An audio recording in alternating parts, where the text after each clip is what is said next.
Hi Virgo, kumusta po kayong lahat? So yan Virgo, maraming salamat po pala sa walang sawang pagsubaybay sa ating pong mga reading. And kung ikaw ay bago pa lang sa ating channel, mag-subscribe na po kayo. Then, i-click mo na rin yung ating notification bell para lagi kang updated sa ating mga bagong upload. And guys, sa mga interested naman sa ating private reading ay nasa description box below lang po yung link. Message lang kayo guys, okay? Tignan natin. Okay, tignan natin. Ganap sa inyo sa taong 2026, guys. No? By the way, guys, maganda pa rin na alam nyo ang inyong Sun, Moon, Rising, and Venus sign para sa iba pang guidance, okay? Okay.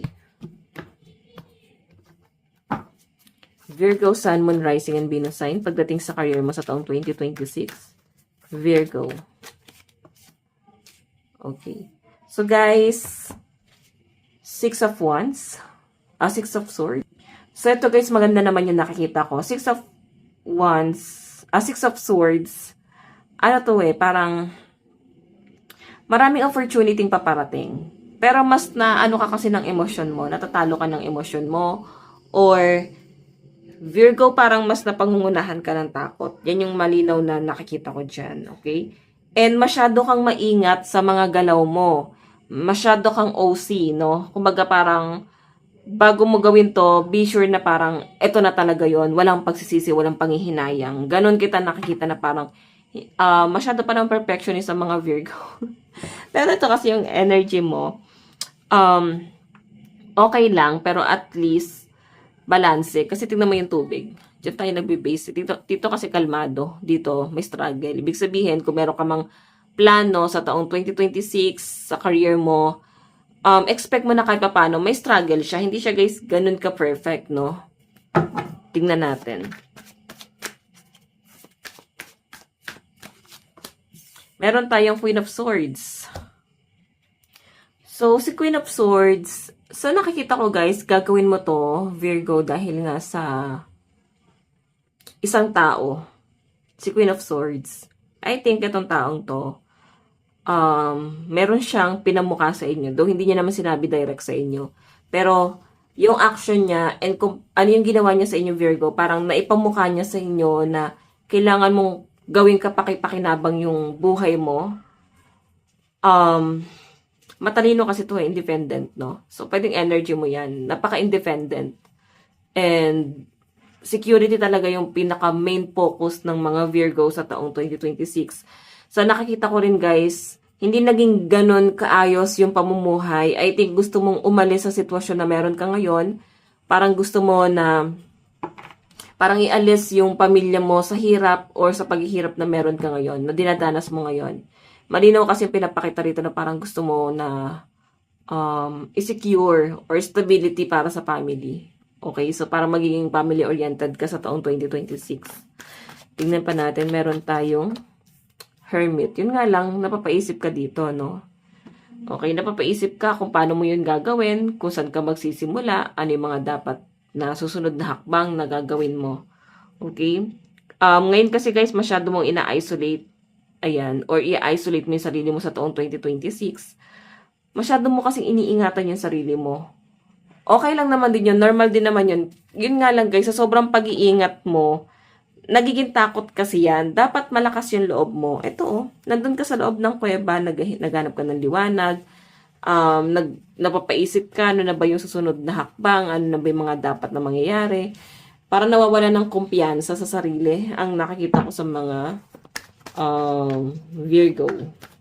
Tignan natin, meron tayong Three of Cups, so celebration to. Once na makaalis ka dito sa kuweba na to, Hermit kasi guys, sa kuweba yan, no? May hawak-hawak yan lampara. So, sinasabi dito guys, once na makaalis ka dyan sa pag-isolate mo sa sarili mo, eto success to Okay? Or celebration, big event na nakikita kong paparating sa inyo. Maganda rin to guys. Kumbaga parang magkakaroon ka ng kaligayahan paglabas mo dyan. Kumbaga parang na-overcome mo na after neto, no? And magkakaroon ng mga expansion, magkakaroon ka ng maraming kaibigan na pwedeng tumulong sa inyo. Actually, magkakaroon ka ng trabaho, no? Maayos na trabaho sa taong 2026 and makakasundo mo yung mga mga katrabaho mo, pwede nga maging kaibigan mo pa sila, oh. Tignan pa natin, Virgo. Pagdating sa pera, sa career, ayun, oh, trabaho abroad yung nakikita ko. So, sa mga Virgo, baka may mga nagpaplano mag-abroad dito.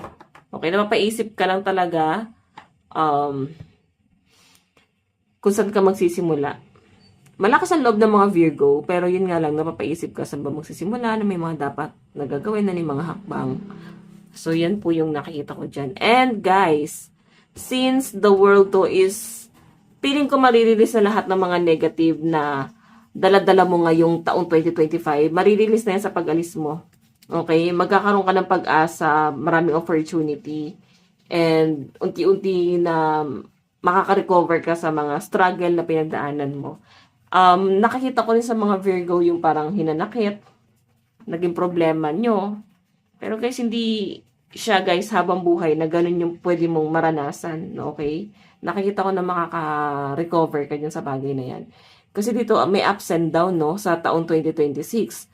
Mas nababalutan ka ng emosyon. Though may mga opportunity paparating, pero mas nababalutan ka ng emosyon, masyado ka naapektuhan sa sinasabi sa inyo ng ibang tao, kung paano ka nila kinukutya, kung paano ka nila minamaliit. So kung magpapa-apekto ka dyan guys, wala ka talaga mapapatunayan sa sarili mo kasi nakatingin ka sa mga sinasabi nila against you.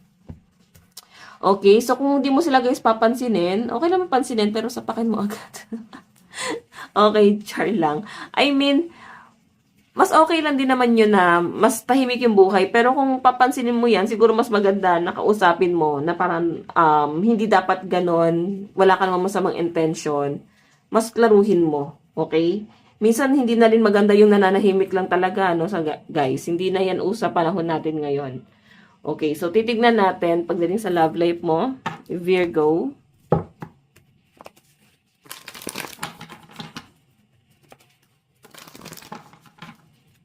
Love life ni Virgo. Virgo, Sun, Moon, Rising, and Venus sign.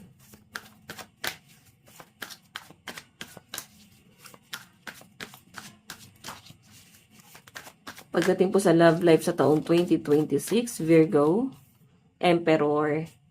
So, meron kang ipaglalaban. Meron kang taong gustong ipaglaban. Okay, yung nakikita ko dito guys, kaibigan to.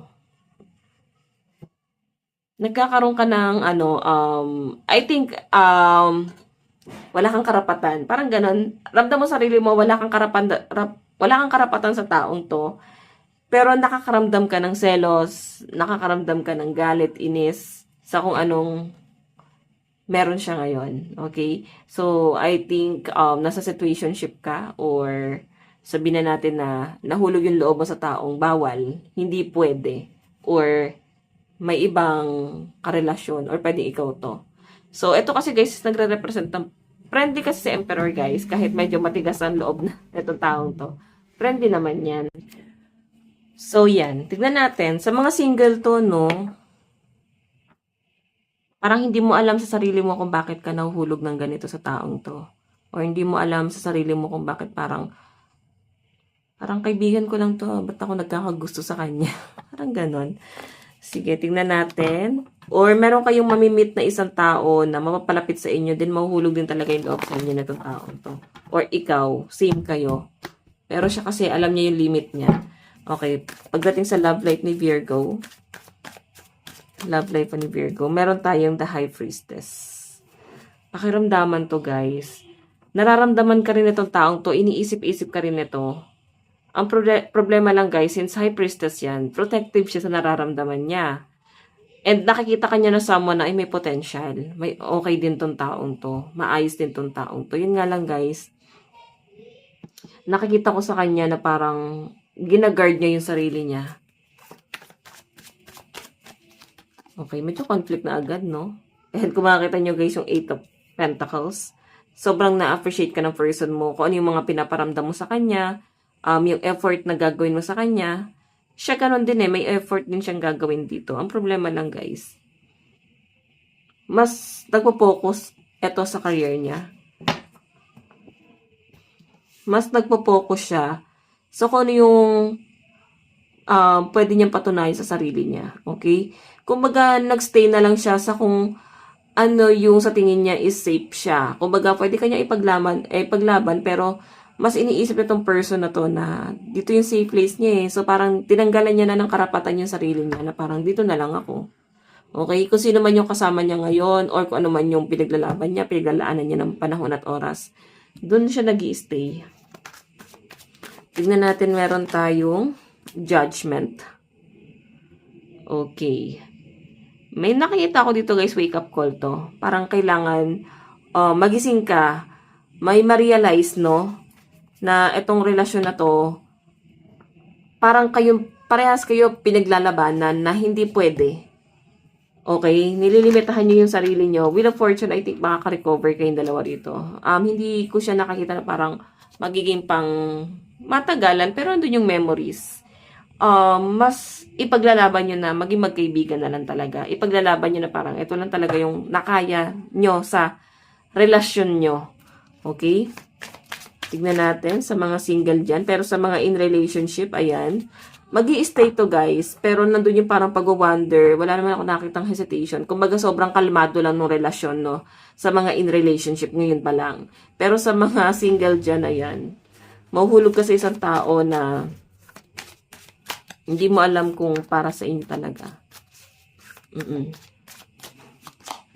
My dreams. Ayun, I've been dreaming about you. In my dreams, we are so free and in love. Wish I could stay there forever. So, pwede may asawa, pwede may karelasyon kasi to. Wala kayong kalayaan para dito sa nararamdaman yung dalawa.